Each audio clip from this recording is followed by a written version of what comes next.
Satu, alladzina hum fi salatihim khashi'un.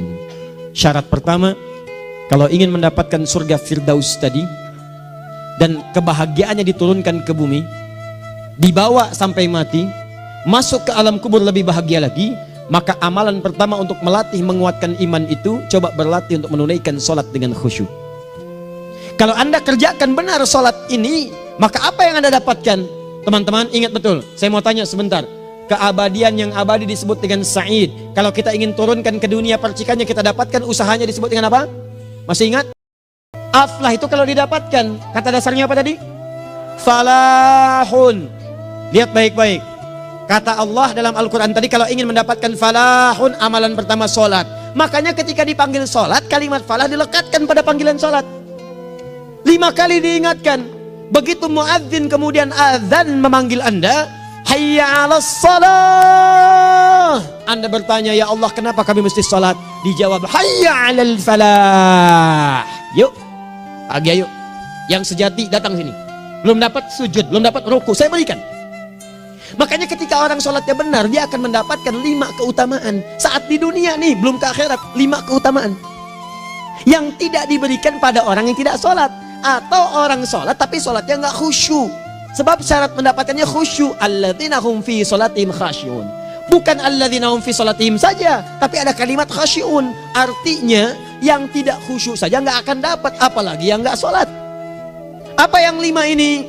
Lihat baik-baik. 1, orang yang sholatnya benar, pertama kali sebelum mendapatkan kebahagiaan hakiki dari Allah Subhanahu wa Ta'ala, akan dirubah dulu perilaku hidupnya menjadi perilaku yang lebih baik. Kalau orang itu sholatnya benar, maka sholat itu akan melatih dia untuk berubah, bertransformasi jadi orang baik. Itu ada di Quran surah ke-29 ayat ke-45. Innas sholata tanha 'anil fahsya'i wal munkar. Sumber keburukan cuma 2, kalau bukan fahsya itu munkar. Maaf, pornografi, porno aksi, LGBT, kata-kata jorok, kotor itu fahsya. Di orang sholat kata Allah, mustahil berkata-kata kotor. Orang sholat tidak akan pernah mencela. Orang sholat tidak punya kata-kata jorok. Jadi kalau ada sekarang orang yang sholat senang mencela orang lain, itu berarti ada masalah dalam sholatnya. Dan dia belum dijamin sebagai ahli surga terbaik. Dan hidupnya nggak bahagia. Nggak bahagia. Aneh nih. Sholat tapi senang celah orang. Aneh. Aneh. Yang paling bahaya adalah menikmati celahannya. Itu yang paling aneh. Anda ngaji. Anda ikut taklim. Taklimnya sesuai Quran. Taklimnya petunjuk sunnah. Anda sholat, Anda puasa. Tapi Anda masih senang mencela orang lain. Dan menikmati celahan itu. Kalau nggak mencela, kayaknya nggak komplit kehidupan. Maka ada yang salah dengan ibadah Anda. Ada yang keliru. Karena mustahil taat bertemu dengan maksiat. Itu mustahil. Mungkar, keburukan yang diingkari oleh hati. Sumbernya nafsu perut dengan akal. Bohong, mencuri, menipu, membunuh, merampok, membegal, mabuk dan sebagainya. Itu namanya mungkar. Orang sholat gak mungkin mengerjakan mungkar. Jadi kalau sholat kita benar, cukuplah Anda sholat, maka Anda akan jadi orang baik. Makanya kata Nabi, Anda punya anak dari kecil ajarin sholat. Sholat kalau naik jadi balik, kerjakan terus. Kasih pelajaran membuat dia mengerti. Kalau masih susah, berikan pelajaran. Ini sering diterjemahkan dengan memukul. Mukul di Arab beda dengan konteks mukul sekarang. Mukul di Arab tuh ngasih pelajaran supaya ngerti. Anda bisa terjemahkan dengan konteks lain. Uang jajannya tahan, yang kesukaannya simpan dulu. Bisa dengan konteks kekinian. Tapi poinnya, kenapa anak Anda dari kecil ajarin sholat, sampai kenalkan dengan masjid, ajari 3 tahun bawa ke masjid, kenalkan dengan masjid. Gak ada masalah lari-lari itu sebelum waktu sholat. Kenalkan dulu. Dulu orang-orang tuh begitu, sebelum waktunya dikenalkan, jalan, begitu lari, biarin dulu. Setelah itu diberi pengertian. Nah, ini bukan tempat berlari, yang berlari di sana nanti, yang di sini nanti akan ada orang-orang baik semuanya. Terus Anda lihat berbaris, baris rapi. Kalau pengen baik ikutan baris nanti. Terus nanti ada yang mimpin di depan, namanya imam. Imam itu siapa ya? Tetangga kita bukan yang Pak Imam, bukan. Bukan. Kalau tetangga kita namanya Imam S. Arifin. Kalau yang ini imam sholat namanya. Imam sholat itu nanti akan pimpin menyembah Allah. Allah siapa ya? Allah itulah yang memberikan ayah rizki. Allah itu yang memberikan ayah rizki sehingga bisa beli tobot buat kakak. Beli robokar poli. Ini yang poli, ini yang embers, ini yang heli. Ini dulu kakak semuanya tuh. Yang kasih Allah. Nanti kalau kakak bagus bisa ikut rapi di sini. Allah akan senang, akan ditambah lagi oleh Allah. Oh begitu ya. Datang, begitu caranya. Ini bukannya waktu sholat belum dikenalin tadi bawanya main-main di masjid. Bahkan ada yang agak repot lagi, di rumahnya susah diatur, dibilang kamu ini susah diatur, main sana ke masjid, disuruh main ya main di masjid. Yang salah bukan anaknya, orang tuanya. Apa rahasianya anak itu disuruh ke masjid, suruh sholat? Rahasianya, begitu anak itu sholat dengan baik, maka dia akan tumbuh jadi anak baik di kemudian hari. Itu maksudnya. Ini gambarannya. Sholat nih, satu pasti baik. Ini kalau sekarang sholat, lisan belum baik, mata belum baik, sampai ke kaki, berarti ada yang salah sholatnya tuh. Ada yang nggak tepat. Tangan sembarangan, snack orang ngambil. Awas. Ayo belajar yang betul.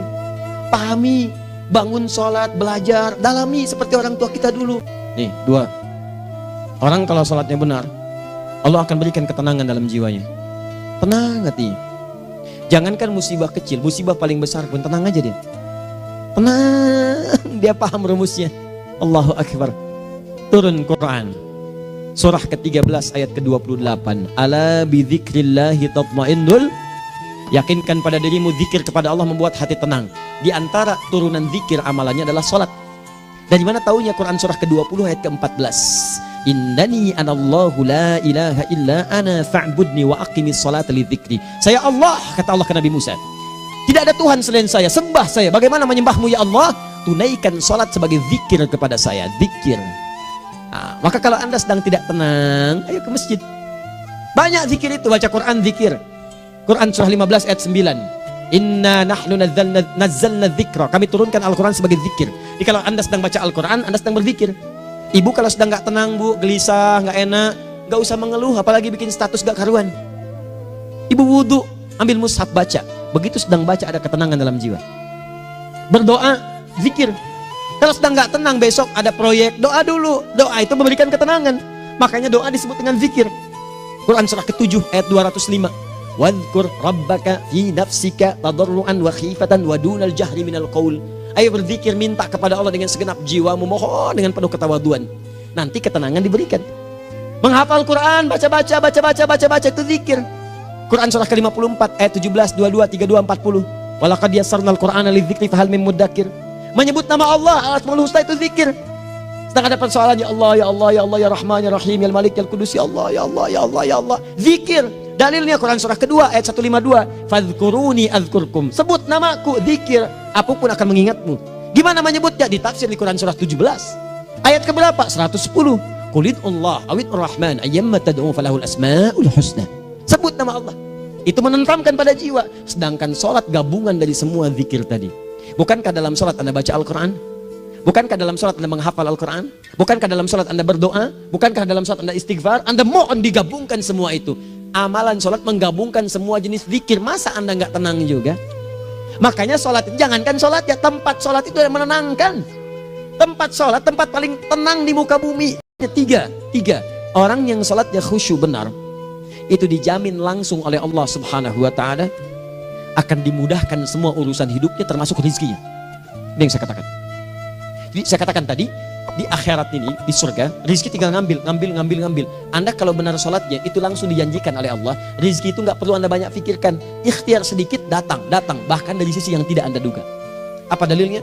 Quran surah ke-65 ayat 2 dan 3. Ditafsir di Al-Baqarah ayat 2 dan 3. Wa may yattaqillaha yaj'al lahu makhraja. Ada orang yang meningkatkan takwanya kepada Allah, kami mudahkan urusan hidupnya. Setiap persoalannya diberikan jalan keluar, mudah. Solusi. Setiap ada problematika, ada solusi. Wa yarzuqhu min haitsu la yahtasib. Dan kalau dia ingin mendapatkan rezeki, bahkan kami kirimkan dari sisi yang tidak dia duga. Orang lain capek ini datang lagi, tawaran proyek datang lagi. Utsman tuh Masya Allah kayanya banyak, tapi yang paling dirindukan bukan saat mendapatkan peningkatan omsetnya, yaitu saat dia mendapatkan waktu khusus dengan Allah untuk sholat malam hari, sampai-sampainya sempat sholat tahajud sampai khatam Al-Quran. Abdurrahman bin Auf demikian, Tamim Ad-Dari demikian, sholat karena tahu sholat itu meningkatkan rizki. Karena tahu kuncinya ada di situ, Allah yang punya rizki, disebut dengan Razak, pemilik rizki. Maka saya harus punya hubungan dekat dengan Allah. Kalau sudah punya hubungan dekat, mau apa aja gampang. Belum minta, udah diperhatikan. Silahkan cek, anda punya hubungan baik dengan bos anda di kantor. Ya, sebelum anda minta, beliau udah pikirin tuh, telepon bendahara. Dia udah ngambil belum gajinya? Belum pak, tambahkan bonus sekian. Kenapa? Karena dia mengawasi anda. Allah maha tahu dibandingkan dengan bos anda. Mendekat kepada Allah, semua diperhatikan oleh Allah. Siapa orang takwa itu? Kalimat takwa pertama di Al-Quran Al-Baqarah ayat 2, amalannya ayat 3. Dzalikal kitabu la raiba fihi hudal lil. Siapa mutakin itu? Ayat 3-nya. Alladzina yu'minuna bil ghaib wa yuqimunas